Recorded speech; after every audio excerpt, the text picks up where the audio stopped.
остатнім телевізійним магазину у тим року hodni se opatric humoristično-muzičnu emisiju U Čikagu take nove.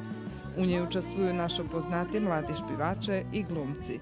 Televizijni magazin na nedjelju 30. decembra na 20 hodin. U starem kraju še dobre kotirame. Máme dobrí viazy u Novým Sovitu. Jak dumaš? Všetci sme boli na listinoch, ne? A dobre, hej, ja bol tak jak sympatizer.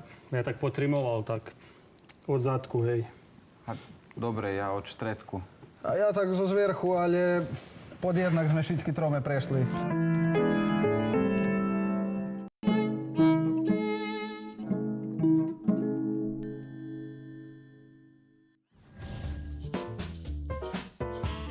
Na štvrtok 3. januára u termínu emisiji Dobrý večer Vojvodino budeme emitovať ekskluzívne reportáži o označovanju kračunskih i novoročnih švetoh u Bratislavi i Beču, jak i o živoce naših ľudzoch u tých horodoch. Dobrý večer Vojvodino na štvrtok 3. januára na 20 hodin.